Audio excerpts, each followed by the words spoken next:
aqui estamos, Senhor, em Tua presença e viemos nesta noite, Senhor, estudar, Senhor, a Tua palavra. Ó Senhor, eu peço a Tua graça, a Tua capacitação, a Tua misericórdia, e tudo aquilo que vem, Senhor Deus, para muitas vezes nos desestabilizar, Senhor Deus, vai embora, e que nós possamos, Senhor, Te louvar, Te exaltar, bendizer o Teu santo nome e aprender um pouco mais, Senhor, da Tua palavra. Abençoa, Deus, este momento, ó Pai, do estudo e me capacita, ó Pai, é o que eu te peço de novo, em nome de Jesus Cristo. Amém. Amém. Graças a Deus. Louvado seja o nome do Senhor. Os irmãos podem sentar-se. Amém? Hoje nós vamos prosseguir com o nosso estudo bíblico, cujo tema é análise a primeira carta do apóstolo Paulo aos Tessalonicenses. Na semana passada, nós fizemos a apresentação da carta numa visão mais panorâmica, ou seja, uma visão mais geral. E hoje nós vamos começar a análise do texto da carta, versículo a versículo. Só para a gente relembrar alguns pontos importantes para que a gente possa começar o estudo nesta noite. A cidade de Tessalônica, ela foi alcançada pelo Evangelho na segunda viagem missionária do apóstolo Paulo. Essa cidade é uma cidade muito importante da antiga Macedônia, ou seja, pertencia à Grécia. Ela ficava a 160 quilômetros a sudoeste da cidade de Filipos, que foi a primeira cidade em território europeu alcançado pelo Evangelho. Quando o Evangelho chega em Filipos, nós temos aquela experiência bastante conhecida, né? Que Paulo, ele estava em Troade e ele tem uma visão e ele aparece um homem macedônio pedindo ajuda. E ele atravessa, vai até Filipos e ali ele começa a pregar o Evangelho em solo europeu. E aquilo culmina quando ele expulsa um demônio de uma mulher que dava lucro àquela cidade. Ele acaba preso ali e nós vemos um episódio bastante conhecido que ocorreu a conversão do carcereiro ali na cidade de Filipos. De Filipos o Evangelho seguiu, né? E quando nós chegamos aqui no capítulo 17, mais ou menos, de Atos, nós vemos o Evangelho chegando a essa cidade importante, que é a cidade de Tessalônica. Na época, essa cidade tinha cerca de 200 mil habitantes, era a capital ali da província da Macedônia, e era uma cidade onde tinha um porto bastante importante. Uma das marcas dessa cidade é que ela tinha uma sinagoga grande, e a característica do evangelho pregado por Paulo era primeiro aos judeus. Então Paulo chegou, foi na sinagoga por 3 sábados, ele ali anunciou o evangelho de Cristo, e houve uma grande perseguição. E Paulo e a sua comitiva, entre os quais destaca a vida de Silas, ou Silvano, que é o mesmo personagem, e também Timóteo, eles foram expulsos de Tessalônica, e eles vão para uma cidade vizinha e começa uma nova obra, cidade de Bereia. Ali em Bereia o evangelho foi bem aceito, mas logo os mesmos judeus de Tessalônica vão até Bereia, que era uma cidade próxima, e expulsam também Paulo e a sua comitiva de Bereia, e Paulo daí viaja para Atenas. Quando ele chega em Atenas, nós vemos um episódio bastante conhecido também, quando Paulo usa o argumento do Deus desconhecido para dar uma entrada à porta no Evangelho ali em Atenas, que era a capital da antiga Grécia. Tudo isso nós falamos a semana passada. De Atenas, Paulo segue para Corinto, Timóteo segue de volta a Tessalônica. E para ver como se desenvolveu a igreja ali em Tessalônica. Daí, depois Timóteo vai novamente ao encontro de Paulo na cidade de Corinto, e de Corinto Paulo escreve essa carta. Para quê? Para elogiar a fé, o amor e a esperança dos tessalonicenses, para incentivá-los a ter uma vida de santidade e de piedade, e também para orientar aos irmãos a respeito de um problema que estava acontecendo, que muitos estavam duvidosos a respeito da volta de Cristo em relação daqueles que morreram, ou seja, passaram para um estado de eternidade antes de Jesus voltar. Eles viviam a vinda de Cristo de uma maneira eminente. Então, quando alguém morria, motivado por uma grande perseguição, sem que Cristo ainda houvesse voltado, isso gerava um certo problema. Então, Paulo escreve esta carta para também trazer esperança. Ele deixa bem claro que aqueles que morreram em Cristo ressuscitarão primeiro, e depois nós, os que estivermos vivos, seremos transformados num abrir e piscar de olhos e iremos ao encontro do Senhor. Então essa carta é muito importante, é uma carta escatológica. O tema principal em todos os capítulos é a volta de Jesus Cristo. Então hoje nós vamos começar a análise da carta. Nós já conhecemos um pouco do contexto, da história, da motivação ao qual levou o apóstolo Paulo a escrever essa carta. Então agora nós vamos começar a análise do texto da carta, versículo a versículo. Hoje nós vamos estudar o capítulo de número 1, que são apenas 10 versículos, e é dividido em dois temas principais. O versículo 1 é apenas uma saudação, uma apresentação da carta, e o versículo de 2 a 10, Paulo expressa uma alegria pela nova vida que os tessalonicenses receberam através da sua união em Cristo Jesus. Quem está em Cristo, nova criatura é. O Evangelho transforma? Amém. O Evangelho muda? O Evangelho mudou a sua vida? Você pode louvar, Jesus Cristo mudou o meu viver? Amém. Amém? O Evangelho é o poder de Deus. O Evangelho é transformador. Por isso que Paulo ele diz: eu não me envergonho do Evangelho, pois o Evangelho é o poder de Deus. O Evangelho muda as pessoas. Não importa de onde nós saímos, em que nós estávamos presos, onde o Evangelho chega à libertação, porque se o Filho nos libertar, verdadeiramente nós seremos livres. Amém? Então, nós vamos começar a análise aqui a partir do versículo 1, primeira parte em que Paulo faz uma saudação. E dentro dessa saudação, nós já podemos enxergar algumas observações importantes. Então vamos ler o versículo 1 e vamos fazer estas observações importantes que nós encontramos aqui no versículo de número 1.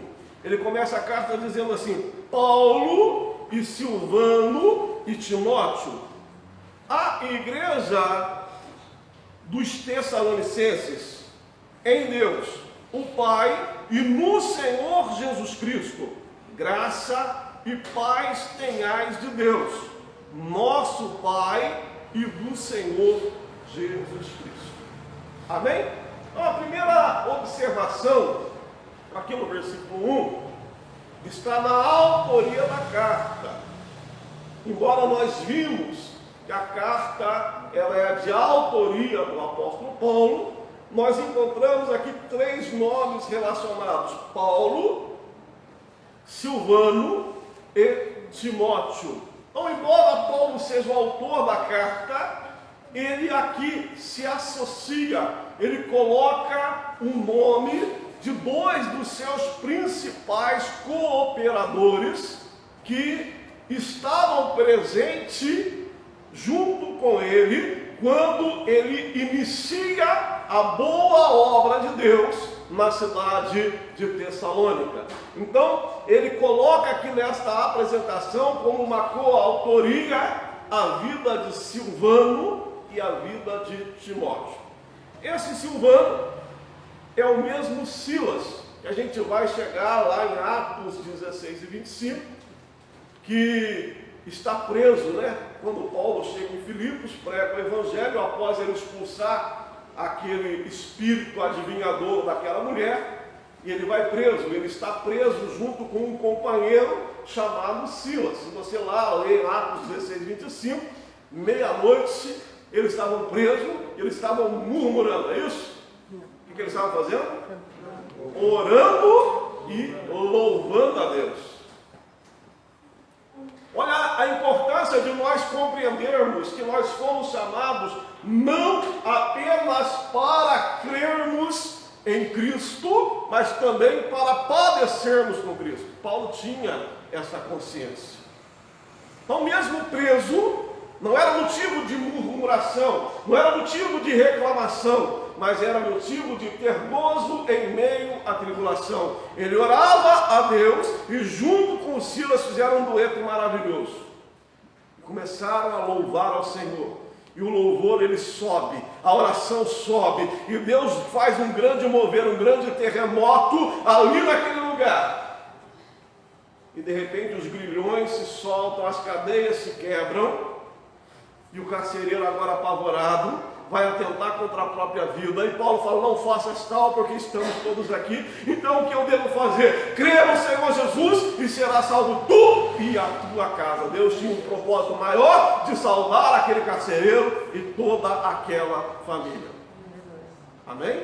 Então Silas, ou Silvano, mesmo personagem, fez parte desta experiência maravilhosa de Paulo ali na cidade de Filipos. E dali em diante nós vamos ver sempre associado a vida de Silas, a vida de Paulo.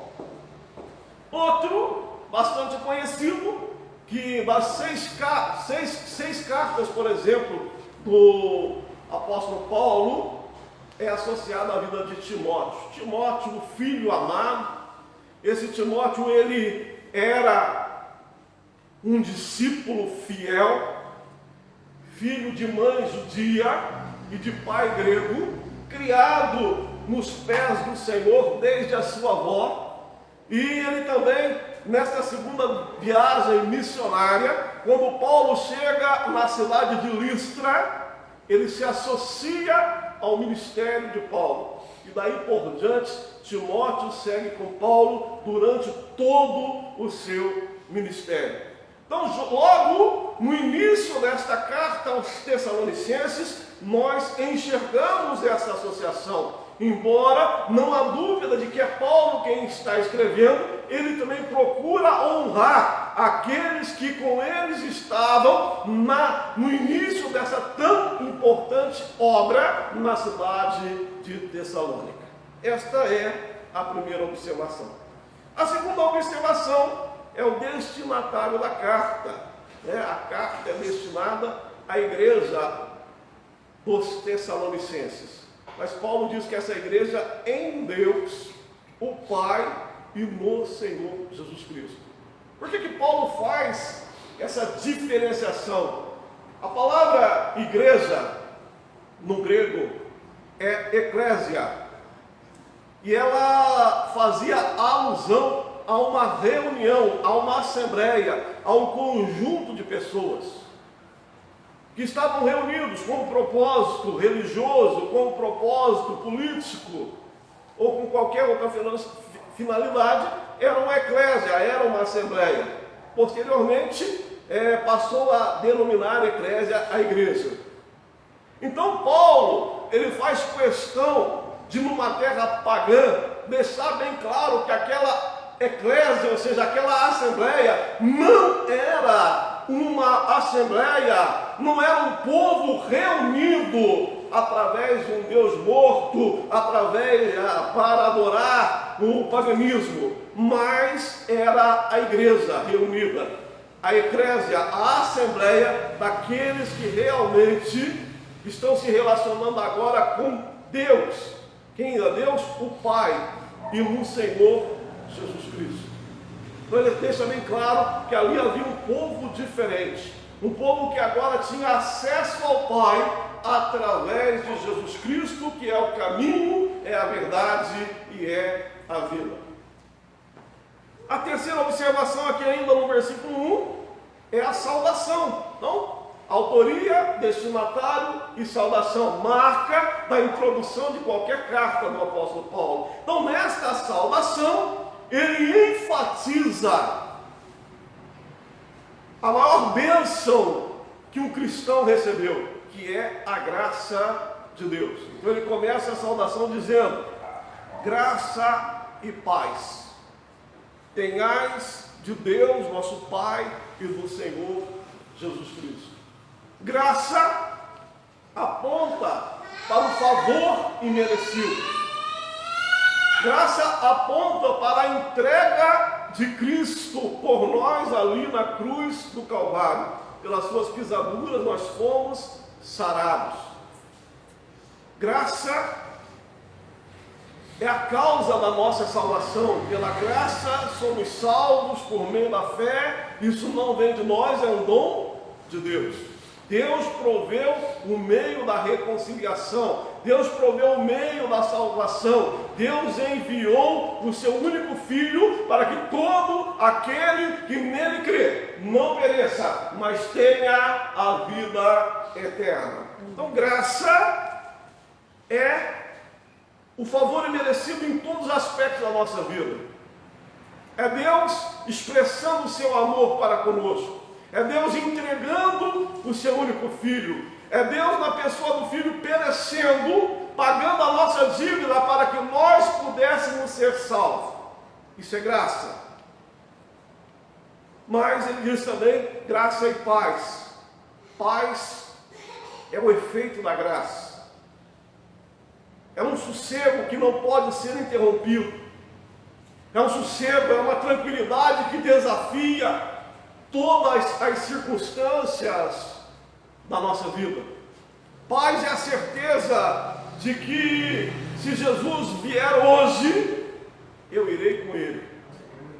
Paz é a certeza que se Jesus me chamar hoje, hoje mesmo estarei com Ele.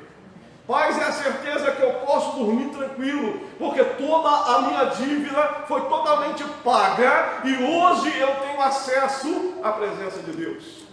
Paz é comunhão com Deus. A paz desfaz a barreira. A paz nos dá acesso a Deus. Por isso, graça e paz. A graça é a causa e a paz é o resultado, ou seja, é o efeito. Cristo morreu e selou a paz. Agora nós temos comunhão com Deus. Já não há mais separação entre aqueles que estão em Cristo Jesus. Cristo é a nossa paz. Amém? Amém. E ele deixa bem claro que essas bênçãos, elas têm origem tanto no Pai, como também no Filho. Por isso que ele diz, graça e paz tenhais de Deus, nosso Pai, e do Senhor Jesus Cristo. Amém? O plano da salvação, ele brotou no coração do Pai. Amém? Deus desejou salvar o homem, mas também é o Filho a execução do plano, o eterno Cordeiro, o Cordeiro de Deus que foi morto antes da fundação do mundo. Então a ênfase aqui é a divindade do Pai, a divindade do Filho. A salvação é um dom de Deus para aquele que crê. O Pai, aqui colocado como o autor da salvação, do Filho como o elemento da redenção. Amém? Mas Paulo deixa claro que se hoje nós podemos desfrutar da graça e temos paz, tudo isso provém do Pai e de nosso Senhor Jesus Cristo. Louvado seja o nome do Senhor. Temos entendido aqui no versículo de número 1. Agora Paulo, ele vai expressar um motivo de ação de graça, um motivo de alegria. Alegria pela nova vida que agora os tessalonicenses receberam através do Evangelho. Eles que outrora estavam longe de Deus, separados de Deus, que eram guiados aos ídolos mudos, agora foram transportados para o reino de Deus. Então agora em Cristo, nova vida. Em Cristo já não é mais, eles não eram mais guiados aos ídolos mudos, mas eles serviam ao Deus verdadeiro. Então Paulo se alegra pelo resultado do Evangelho obtido ali na cidade de Tessalônica. Então Paulo, do versículo 2 ao versículo 3, ele vai expressar alguns motivos de alegria. Ele diz que ele é alegre por causa da fé que ele observou na vida daqueles irmãos, pelo amor que estimulou a vida deles ao trabalho voluntário diante de Deus, e também por uma esperança certa. Eles viviam como se Jesus viesse a qualquer momento. E nós vamos enxergar isso e ver que estas mesmas virtudes, ou seja, uma fé sincera, um amor verdadeiro e uma esperança certa também devem estar presentes em nossa vida. Amém? Então aqui no versículo 2 ele diz assim: sempre damos graças a Deus. O que é dar graças a Deus? É louvar a Deus. Amém? Então Paulo fala assim: eu louvo a Deus, eu dou graças ao meu Deus, por vós todos. E ele diz assim: fazendo menção de vós em nossas orações. Então, Paulo diz que ele, Timóteo, Silas e aqueles irmãos que andavam com ele, os seus cooperadores, onde quer que eles estivessem, e agora eles estavam onde? Lá na cidade de Corinto, mas a igreja de Tessalônica jamais saiu do coração do apóstolo. Então Paulo, quando ele lembrava da fé verdadeira, do amor sincero, da esperança certa que ele via e que ele recebeu informações também a respeito pela vida de Timóteo, que foi o seu mensageiro até Tessalônica, Paulo se alegrava e dava graças a Deus, porque onde o Evangelho chega, há mudança de vida. Amém? Versículo de número 3. Ele enfatiza o motivo da ação de graça. Então ele diz aqui, ele observa essas 3 virtudes no comportamento daquela igreja. E essas virtudes mostram uma fé autêntica, uma fé verdadeira. Isso gerava alegria, e era o motivo pelo qual ele rendia graça. Então ele começa dizendo assim: lembrando-nos sem cessar. Então a memória de Paulo estava o quê? Ativa, lembrando sem cessar da obra da vossa fé, do trabalho, do amor e da paciência, da esperança em nosso Senhor Jesus Cristo diante de Deus, o nosso Pai. Então, a primeira observação que nós vamos fazer, primeira virtude aqui observada por Paulo, é que eles tinham uma fé autêntica, uma fé verdadeira.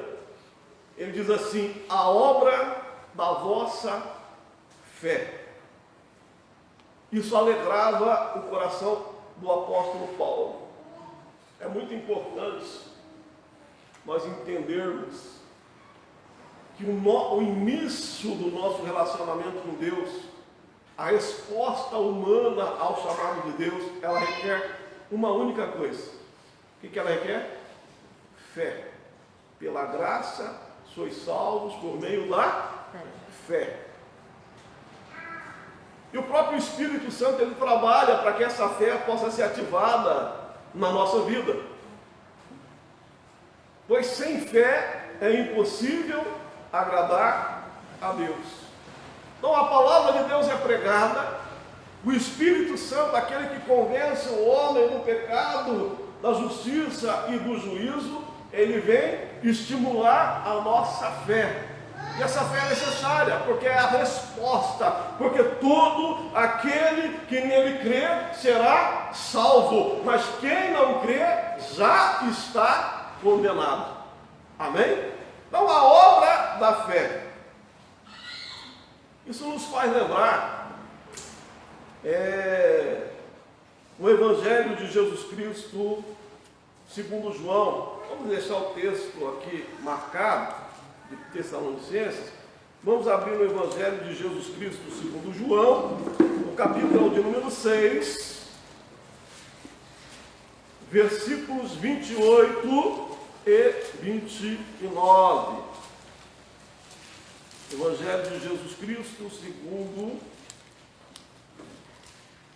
João, capítulo 6, versículo 28 e 29.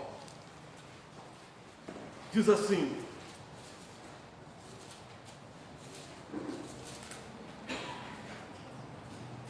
amém? Disseram-lhe, pois, que faremos para executarmos a obra de Deus? Sempre é uma preocupação do homem, o judeu era movido por isso. O que eu posso fazer? O que eu preciso fazer para ser salvo? Então há uma ideia de que a salvação é resultado de uma obra meritória. Mas olha a resposta de Jesus, no versículo 29. Jesus respondeu e disse-lhes: a obra de Deus é esta, que creais naquele que Ele enviou. Amém? Então a obra que nós precisamos ter para termos acesso a Deus é crer naquele que foi enviado para morrer na cruz do Calvário pelos nossos pecados. Então esta é a obra da nossa fé. A fé é uma obra sem méritos, pelo qual o ser humano reconhece o seu Criador e o pecador reconhece Cristo como seu Salvador.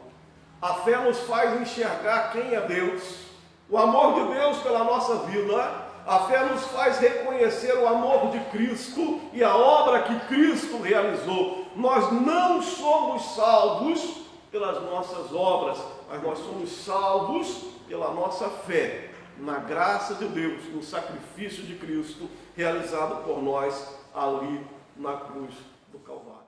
Segundo,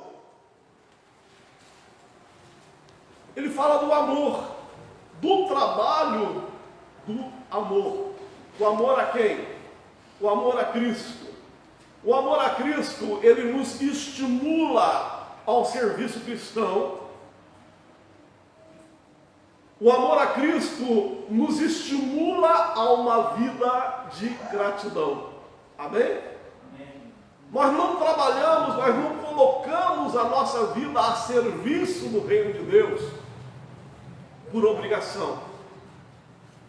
Mas quando a nossa fé em Cristo é verdadeira, quando nós compreendemos que Ele, sendo Deus, não teve por usurpação ser igual a Deus, mas aniquilou-se a si mesmo e tomou a forma de servo, e como servo foi obediente até a morte, e morte de cruz. Quando nós entendemos a extensão, a profundidade, a grandeza do amor de Deus pela nossa vida, nós falamos como o salmista: o que daremos nós por todos os benefícios que o Senhor tem feito? Então, quando realmente nós compreendemos o amor de Deus para conosco, o amor de Cristo para conosco, nós trabalhamos por amor.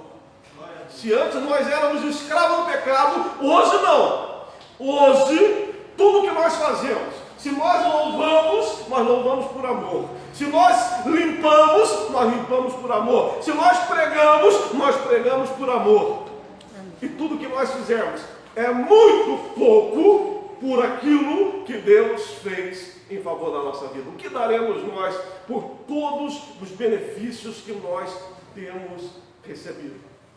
Então, uma das marcas da nossa conversão é o sacrifício vivo, é a dedicação por amor à obra de Deus. Isso Paulo viu na igreja, ele vai falar sobre isso. Era uma igreja ativa. O crente que realmente se converteu, ele tem prazer em estar na casa do Senhor, ele tem prazer em servir, ele tem prazer em poder fazer um pouquinho como expressão da sua gratidão pela obra que Cristo realizou em seu favor. Então Paulo fala, eu me alegro da fé de vocês, da obra da fé, vocês creram. Eu me alegro do trabalho em amor, eu vejo o quanto vocês dedicam. E nós vamos ver essa igreja dedicada. Essa igreja expandiu em Tessalônica toda a região da Macedônia, Acaia e pela Grécia toda. O nome do Senhor foi levado através da vida dos irmãos da cidade de Tessalônica. Uma igreja viva é essa. Uma igreja viva não é igreja que espera apenas pelo pastor, mas é ovelha gerando ovelha, é o evangelho sendo pregado. Você pode contar e cantar as maravilhas que Deus fez na sua vida. Amém? Isso é muito importante para nós. Sermos ganhadores de almas, sermos voluntários para o serviço cristão, colocarmos a nossa vida. Onde eu estive dando discipulado, o tema foi isso. Uma bênção quando nós entendemos o que é a nossa vida de dedicação em prol do reino de Deus. Não ser um diácono por obrigação, não ser um pastor com um peso, não ser um evangelista, ai meu Deus, eu tenho que fazer visita. Mas nós temos que ter prazer em servir ao Senhor com alegria, pois foi Ele que nos fez povo seu e ovelha do seu pastoreio. Amém? A cristandade não é uma vida que se tenha de aturar, ou seja, ser cristão não é um fardo, não é um dever. A cristandade é servir a uma pessoa, ao nosso Senhor Jesus Cristo, por amor. Amém? Então tudo que você fizer na igreja, ou em prol do reino de Deus, faça por amor, faça por gratidão, faça com entusiasmo, faça com o coração fervendo, que as coisas vão dar certo. Amém? E a terceira virtude aqui é a esperança. Então Paulo diz assim, e da paciência e da esperança em nosso Senhor Jesus Cristo diante do nosso Deus e Pai. A esperança aqui faz uma alusão à firmeza com que guardavam a vida de Cristo. Amém? Então a esperança era algo vivo no coração da igreja. Nós podemos citar Colossenses 3, quando Paulo fala, olha, se nós estamos em Cristo, nós pensamos nas coisas que são de cima. Nós buscamos as coisas que são de cima. Então a vida de esperança nos leva a viver uma vida de santidade, uma vida de piedade, uma vida de dedicação. É entender que nós temos que buscar em primeiro lugar o reino de Deus e a sua justiça, e as demais coisas Deus vai acrescentando. É viver como se Jesus fosse vir a qualquer momento, ou se Jesus fosse nos chamar a qualquer momento. Amém? Está pronto para partir. Então isso é característica da vida de um cristão que vive uma esperança viva. É um cristão que diz, Maranata, ora vem Senhor Jesus. O desejo de estar com o seu Senhor. É um cristão que sabe que ele é peregrino, que ele é forasteiro, que ele está aqui com uma missão, que ele vive em prol do reino de Deus. E eu digo para vocês, nesse tempo de esfriamento, nesse tempo de apostasia, nesse tempo em que a iniquidade tem aumentado, nós precisamos, como igreja, avivar esse primeiro amor e viver uma viva esperança. Jesus está voltando e muitos estão com a lâmpada vazia. Jesus está voltando e muitos estão dormindo. Jesus está voltando e muitos de nós não temos mais nem menos anunciado o Evangelho, que é o poder de Deus. Os nossos parentes não foram alcançados, os nossos vizinhos não foram alcançados, aqueles que nós dizemos como que são nossos amigos também não foram alcançados, e muitos que já estiveram conosco estão também longe de nós. Mas é tempo de nós despertarmos e vivermos uma viva esperança. Amém? A expressão final do versículo 3 diz assim: diante de nosso Deus e Pai. Essa expressão aponta para um lugar onde Paulo lembrava da fé, do amor e da esperança dos Tessalonicenses, ou seja, em suas orações. Amém? Lugar maravilhoso para a gente lembrar um dos outros já na oração. Amém? A gente ajoelha para orar, vai lá na casa do irmão Zé Carlos, vai em toda a família, vai na casa do Milton, na casa da Fernanda, na casa da irmã Ivonete, e vamos ajudando uns aos outros em oração. Paulo fala: eu lembro de vocês nas minhas orações, eu lembro da fé de vocês, do amor de vocês, eu lembro da esperança de vocês, eu lembro que lá na cidade de Tessalônica tem um povo santo, um povo que louva, um povo que adora, um povo que trabalha, um povo que foi transformado pelo poder do Evangelho. Louvado seja o nome do Senhor. O versículo 4 ao versículo 6, ele já tinha falado da fé, do amor e da esperança. Ele mostra que ele se alegrava com aqueles irmãos porque ele via na vida deles uma conversão genuína. O que é conversão? Conversão é mudança. Amém? Não existe conversão sem transformação. Eu venho como estou, mas não fico como eu vim. Amém? O Evangelho muda a nossa vida. Então, o Evangelho nos faz romper com o passado, nos faz ser novas pessoas, criados à imagem daquele que nos gerou. Então isso é mudança, e Paulo se alegra, porque ele vai ver nesses versículos uma conversão genuína. E para falar dessa conversão genuína, a primeira questão aqui no versículo 4, ele fala um pouquinho da doutrina da eleição. Vamos ver o que é isso. Versículo 4 diz assim: sabendo, amados irmãos, que a vossa eleição é de Deus. Amém? O que é a eleição? Eleição é a mesma que escolha soberana de Deus. Amém? A doutrina da eleição é uma doutrina bíblica? Sim. Quando que nós fomos eleitos? Quando que nós fomos eleitos? Antes da fundação do mundo. Por que é antes da fundação do mundo? Porque para Deus não existe passado e não existe futuro. Deus é o já. Amém? Deus é presente. E Deus é presciente. Deus tem o conhecimento antecipado de todas as coisas. Antes mesmo de criar o ser humano, Deus já sabia da queda? Sim. Então Jesus, ele é o Cordeiro de Deus que foi morto antes da fundação do mundo. Em que sentido Jesus morreu antes da fundação do mundo? Jesus já estava pronto para, já no tempo certo ele viria, deixaria a sua glória, pagaria o preço da redenção, e Deus, pelo seu bom prazer, daria uma oportunidade de salvação àqueles que crescem no sacrifício de Jesus. Então, nós fomos eleitos nele.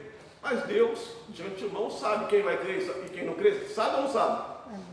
Para Deus não tem problema. Agora, e nós? Sabemos quem vai crer e quem não vai crer? A oportunidade é dada a todos. Então, tanto a doutrina da eleição, Essa eleição é segundo a presciência de Deus. Deus conhece aquele que quer crer, mas ela também existe a doutrina da responsabilidade do homem, ou seja, do livre-arbítrio. Então, Deus não elegeu uns para a salvação e outros para a condenação. Deus elegeu aqueles que voluntariamente expressariam uma fé verdadeira em Cristo Jesus. Esses passaram a ser os eleitos de Deus. E dentro desses eleitos, tinha tanto judeus como gentios. Um exemplo disso é o Evangelho de Tessalônica. Existiam servos, existiam livres. Existiam bárbaros, existiam citas. Então a igreja de Deus, que foi um mistério no Antigo Testamento, era uma realidade no Novo Testamento. Não era mais mistério porque foi revelado. Então, quando a gente olha aqui, sabendo, amados, que a vossa eleição é de Deus, Paulo está falando, olha, Deus decidiu incluir nas bênçãos espirituais, na eleição, na predestinação de filhos em adoção, a salvar, a oferecer a salvação, tanto a judeus como a gentios. Então Paulo fala, sabendo, amados irmãos, que a vossa eleição é de Deus, foi Deus quem decidiu. Amém? Foi Deus que decidiu salvar o homem. Foi Deus que decidiu revelar o seu amor em Cristo para a humanidade. Então a eleição é nele. Nós somos eleitos em Cristo Jesus. Vamos lá. Versículo de número 5. Porque o nosso evangelho não foi a vós somente em palavras, mas também em poder e no Espírito Santo, e em muita certeza, como bem sabeis, quais fomos entre vós por amor de vós. Então aqui no versículo 5 nós vimos as características de uma mensagem genuína. Amém? Do evangelho verdadeiro. Por isso que ele começa assim, porque o nosso evangelho, qual é a característica do evangelho pregado por Paulo? Ele deixa bem claro, o meu evangelho que eu prego não são meras palavras, mas é também o poder no Espírito. Amém? Paulo está falando, eu prego uma mensagem que eu recebi do Senhor. É a minha função transmitir. Não é uma mensagem de uma religião qualquer, não é uma mensagem de uma filosofia humana, mas é uma mensagem verdadeira, uma mensagem de Deus, é um evangelho vivo. Mas eu prego. Mas quem convence o homem do pecado, da justiça e do juízo é quem? É o Espírito Santo de Deus. Amém? Por isso que é muito importante. Eu sempre falo que o salário do pastor é o poder do evangelho. O evangelho é o poder de Deus. Não são as minhas palavras, mas é a ação do Espírito Santo através da palavra de Deus, convence o homem que ele é pecador, convence o homem da justiça de Deus, que Cristo morreu por nossos pecados e pela fé nós somos justificados. Convence o homem que se não se arrepender ele está debaixo de condenação. Então o evangelho pregado não é uma palavra persuasiva humana, não é uma filosofia humana, mas é o poder. Por quê? Mas também em poder e no Espírito Santo. Agora, ele diz também que essa mensagem pregada é uma mensagem pregada com convicção e amor. Amém? O que é, por exemplo, o pastor? Se o pastor pregar um evangelho que ele não crê, tem algum efeito? Não. O Paulo está dizendo, olha, esse evangelho que eu prego não são palavras humanas, é a verdade de Deus. Esse evangelho que eu prego tem o poder do Espírito Santo trabalhando enquanto nós estamos pregando. E esta mensagem que eu prego é uma mensagem convicta. Vocês podem ver que eu creio que aquilo que eu falo é verdadeiro. Por isso que não tem como a gente pregar aquilo que a gente não acredita. Amém? Não tem como. Paulo está falando, olha, em muita certeza, como bem sabeis que fomos entre vós por amor de vós. Ou seja, Paulo entendeu o seu chamado, amava os gentios, deu a sua vida em prol do Evangelho, expressava o seu amor, pregava com convicção. E aquela palavra que ele pregava com tanta certeza de fé, era uma palavra que espalhava e muitos se renderam aos pés de nosso Senhor Jesus Cristo. Amém? Paulo não apenas pregava, mas também levava uma vida coerente com a mensagem pregada. Amém? É muito importante a gente ter uma vida coerente. Não adianta eu pregar algo que eu não vivo. O Evangelho, quando nós temos certeza da nossa fé, nós vivemos a nossa fé. Então a nossa vida passa a ser um sermão ambulante. O melhor sermão que nós pregamos é a vida santa, é a vida de piedade. Não é apenas jogo de palavra, mas é vida. Então Paulo fala, eu prego o Evangelho, o Espírito Santo age, eu vivo aquilo que eu crio, eu faço por amor, e vocês podem observar na minha vida, que o Evangelho ele é vivo em mim. Quando o Evangelho é vivo na nossa vida, nós atraímos as pessoas para Deus. Nós somos luz no mundo. As pessoas, ao observar a nossa vida, vão glorificar a obra que Deus realizou em nós. Isso é importante para a nossa vida. Versículo 6. Diz assim, e vós fostes feitos nossos imitadores, e do Senhor recebendo a palavra em muita tribulação, com gozo no Espírito Santo. Aqui nós vemos duas evidências de uma conversão genuína. A primeira evidência, quando nós realmente nos convertemos a Deus, é que passamos a ser imitadores de Cristo. Amém? Basta o discípulo ser o quê? O discípulo tem que ser o quê? Igual ao mestre. Fala comigo, basta o discípulo ser igual ao mestre. Amém? Ser cristão é ser parecido com Cristo. Então uma conversão genuína faz com que a gente seja imitadores de Cristo. E Paulo, ele não tinha de vergonha de dizer, como ele diz lá em 1 Coríntios 11:1, sede meus imitadores, como eu sou de Cristo. Paulo era uma referência, tanto para a igreja de Corinto, como também para a igreja de Tessalônica. Ele era o pai da fé deles. Então Paulo começa aqui, olha, e vós fostes feitos nossos imitadores. Amém? Qual a primeira referência que eles enxergaram Cristo? Foi na vida de Paulo, na vida de Timóteo, na vida de Silvano. Isso traz uma reflexão para a nossa vida. Para nós que somos pastores, os ministros e cada um de nós como crentes. Será que a gente também tem a coragem de dizer, sede meus imitadores como eu sou de Cristo? Traz uma responsabilidade. Aqui Paulo não está sendo vaidoso. Eles conheceram Cristo através da vida dele e a certeza dele, uma fé convicta de que realmente eles se tornaram parecida com Cristo. É quando ele diz, já não sou mais eu quem vivo, Jesus Cristo vive em mim. A vida que agora vivo-a na fé daquele que me amou e se entregou por mim. Então Paulo fala, olha, e vós sois feitos nossos imitadores. Imagina um novo convertido se ele não aprende com a gente. O nosso comportamento dentro da igreja, quando você chega, você dobra o seu joelho, a sua reverência, a sua postura.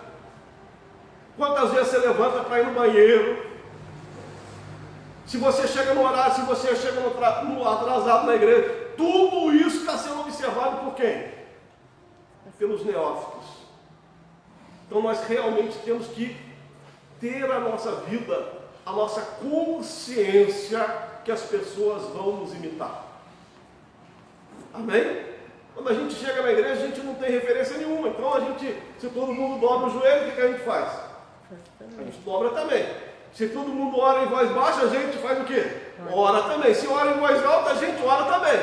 Então, o neófito, ele copia tudo. Então, ele aprende a imitar aquele que é a sua referência. Mas aquele que é a sua referência já tem um que ele imita, que é Cristo. Então, Paulo está falando, olha, e vós fostes feitos nossos imitadores e do Senhor. Aí ele diz na parte B, além de ser um imitador de Cristo, ele mostra a firmeza na palavra, independente das circunstâncias. Essa é a parte B do versículo. Eles tinham uma fé sólida, independente das circunstâncias. Então ele diz assim, recebendo a palavra em muita tribulação, com gozo no Espírito Santo. Então, a vida cristã é um misto de tribulação e de gozo. Amém? É fácil ser cristão? Não. No mundo tereis sombra e água fresca, muito dinheiro no bolso, saúde para dar e vender. Esse versículo não tem na Bíblia. É assim, no mundo tereis aflição, mas tem de bom ânimo. Tem de bom ânimo. Bem-aventurados sois vós, quando vos injuriarem, mentirem, perseguirem, e vocês é o reino dos céus. Então a vida cristã é essa. E Paulo chegou naquela igreja, a igreja foi hostilizada a ponto que Paulo em algumas semanas teve que sair de lá fugido. A igreja foi perseguida por causa de se tornar imitadores de Cristo. Então, a firmeza da palavra mostra uma conversão genuína. Ou seja, independente se está com tribulação ou se está com alegria, posso todas as coisas daquele que me fortalece. Sem ter em abundância, mas como sem padecer necessidades. Então há alegria e a tribulação. Por isso que o cristão, ele é alegre na tribulação. É uma loucura para o homem natural, mas para aquele que foi convertido, ele consegue compreender isso. Amém? Que embora tudo muitas das vezes conspire contra a nossa vida, a alegria do Senhor é a nossa força. Amém? Amém. Louvado seja o nome do Senhor. Foi assim que eles imitaram o Senhor e os apóstolos. Do lado de fora, muitas tribulações. Contudo, em seu interior havia alegria pela presença do Espírito Santo de Deus. Amém? É muito importante nós entendermos isso. Versículo 7. No versículo 7 ao 10, Paulo se alegra agora com o testemunho, bom exemplo da igreja para com os que estão de fora. Isso é muito importante para a nossa vida. O nosso testemunho aproxima as pessoas de Deus. O nosso testemunho prega. Amém? Então Paulo diz assim, de maneira que fostes exemplo para todos os fiéis da Macedônia e da Acaia. Amém?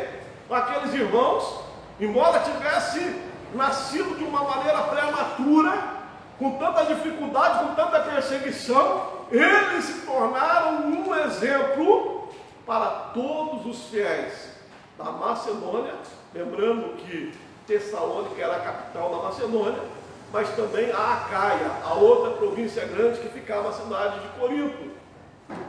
Ou seja, resumindo, em toda a Grécia antiga, o nome do Senhor foi divulgado pelos irmãos que se converteram ali na cidade de Tessalônica. Ou seja, Paulo se alegra com o testemunho cristão daquela igreja.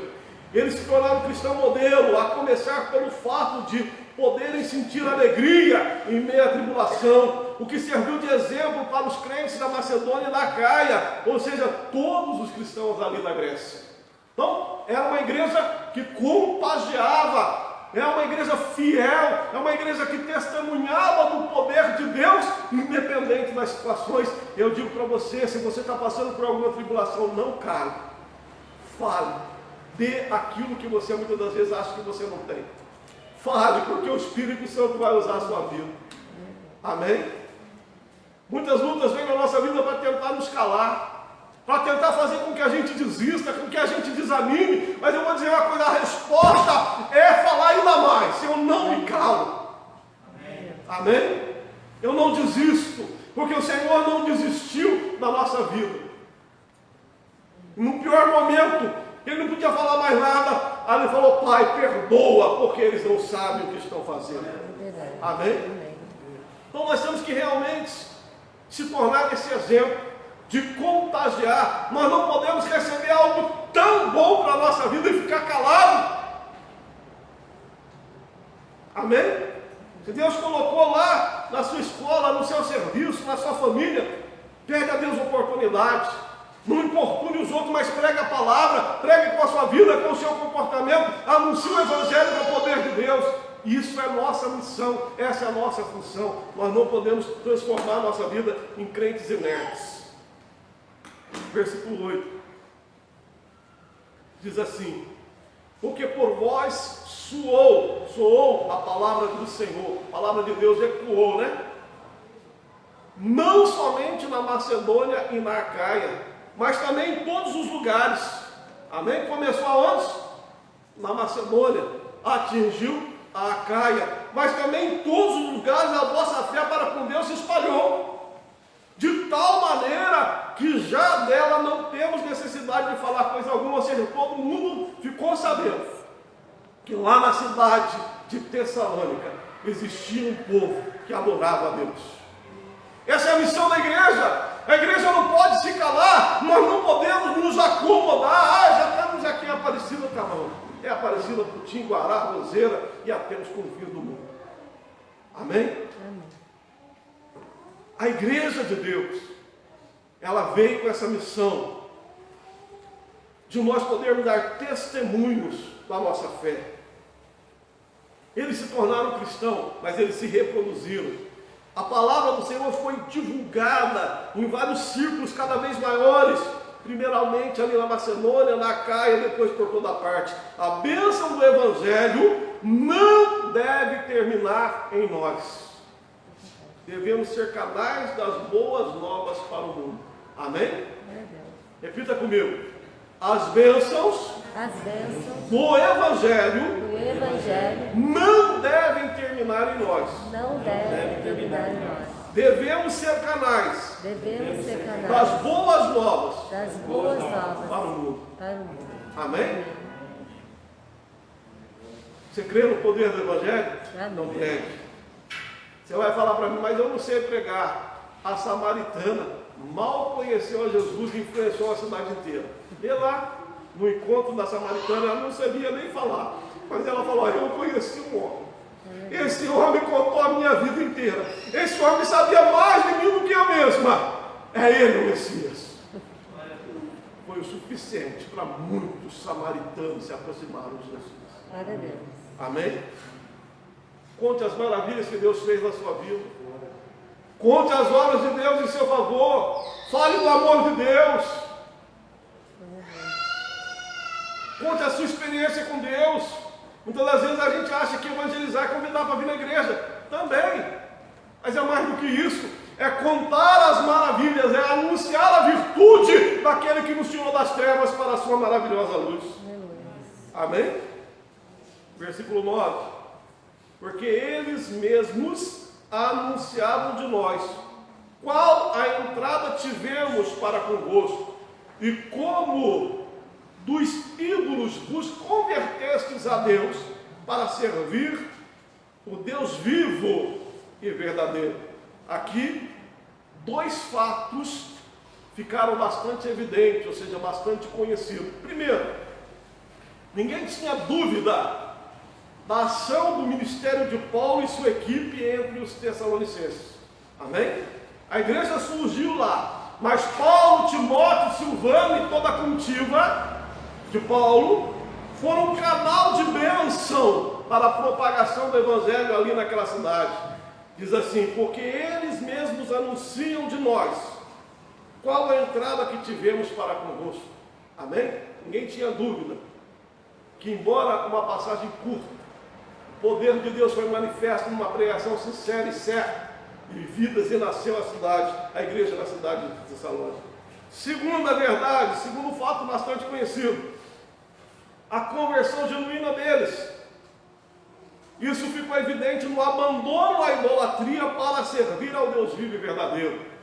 Numa cidade pagã, numa cidade em que eles não sabiam discernir entre a mão esquerda e a mão direita, mas chegou lá o Deus desconhecido, o Deus vivo, o Cristo que morreu, o meio, o caminho, a verdade e a vida, o Evangelho que liberta o homem do pecado. E aqueles foram libertos da idolatria e se converteram ao Deus para servir ao Deus vivo e verdadeiro.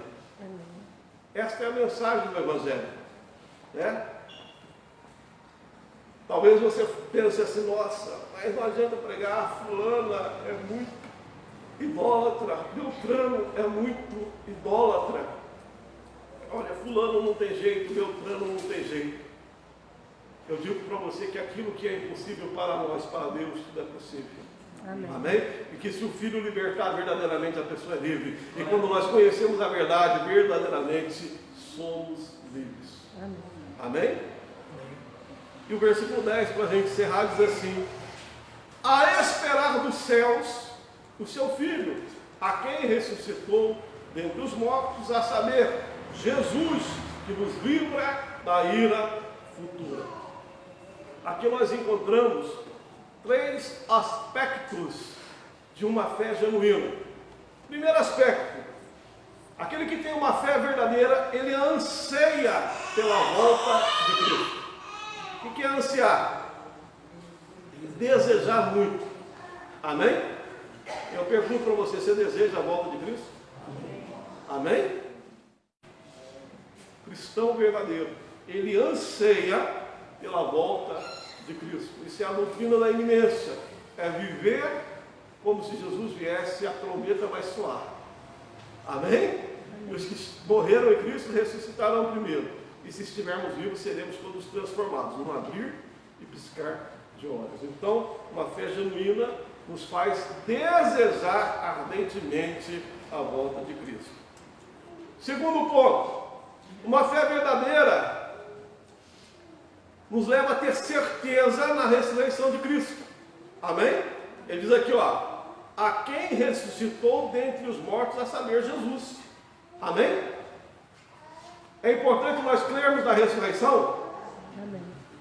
Ele morreu pelos nossos pecados e ressuscitou para a nossa justificação. Amém? Então, porque Ele vive, o que acontece? Eu posso crer no amanhã. Se Cristo não ressuscitou, que esperança temos para nós? Ele é a primícia dos mortos, Ele é o primeiro a vencer da morte. Então a ressurreição de Cristo nos traz a certeza de que todas as promessas que Ele fez vão se cumprir. Amém? Então, uma fé genuína nos faz desejar a volta de Cristo e também ter a certeza na ressurreição de Cristo. Cristo vive. Porque Ele vive, nós podemos crer no amanhã. Amém. Amém? Terceiro, uma fé genuína nos faz ter a certeza que não estamos mais debaixo da ira de Deus. Amém? Por isso que ele diz assim: Jesus que nos livra da ira futura. Amém? Essa questão da ira de Deus, né, é a santa indignação de Deus contra a maldade e a impiedade do homem. Então ela tem aqui 2 aspectos da ira de Deus. Em que sentido nós somos livres da ira de Deus? O primeiro aspecto é o sentido de livrar da punição dos pecados. Certo? Jesus, Ele sofreu todo o castigo que nos traz a paz, estava o quê? Sobre Ele. E pelas suas pisaduras nós somos o quê? Sarados. Então a ira de Deus caiu sobre o Filho. Então os nossos pecados foram julgados nele. Então, nesse sentido, nós não estamos debaixo da ira. Portanto, agora, nenhuma condenação há para os que estão em Cristo Jesus. Então nós podemos entender nesse sentido. Mas também no segundo sentido. Na ira, no sentido de um julgamento futuro. Na grande tribulação, ou num período de tempo chamado angústia de Jacó, quando Deus vai tirar a sua igreja, porque Deus não nos livra da ira, no sentido, o cristão verdadeiro não vai passar na grande tribulação, e no sentido também de punição, de condenação do pecado. Deus nos livrou da ira, os nossos pecados foram julgados nele. Amém? Então, uma fé verdadeira faz com que a gente deseje a vida de Cristo, tenha certeza que Cristo ressuscitou, e também faz nos entender que não somos destinados à ira. Amém? Que Deus abençoe a todos os irmãos. Então, hoje nós prosseguimos com o nosso estudo de Tessalonicenses, começamos a análise versículo a versículo, analisamos o capítulo 1, que se divide em duas partes principais. Versículo 1, a saudação da carta, que Paulo apresenta a autoria, destinatário e a saudação, que enfatiza a graça e a paz. Vimos no versículo 2 ao 10, em que Paulo expõe motivos de alegria. Paulo se alegra pela fé, amor e esperança que ele viu naquela igreja. Também se alegra pela conversão genuína que eles tinham. E também se alegrava pelo bom exemplo que eles davam, espalhando o Evangelho por toda parte. Amém? Que Deus abençoe grandemente os irmãos. E nós vamos orar, louvar o Senhor. Senhor nosso Deus e Pai, nós te agradecemos por este culto, ó Pai, te agradecemos pela oportunidade que o Senhor nos concedeu de estudarmos, Senhor, a tua palavra. Obrigado, Senhor, pela capacitação. Obrigado, Senhor, pelo cuidado para com a nossa vida. Obrigado, Senhor, pela tua provisão. Senhor, te louvamos e bendizemos no nome santo do Senhor Jesus. Amém. Graças a Deus. O grande amor de Deus, a graça e a paz do nosso Senhor e Salvador Jesus Cristo, a comunhão e a consolação do Espírito Santo, seja com todos presentes e juntos vamos dizer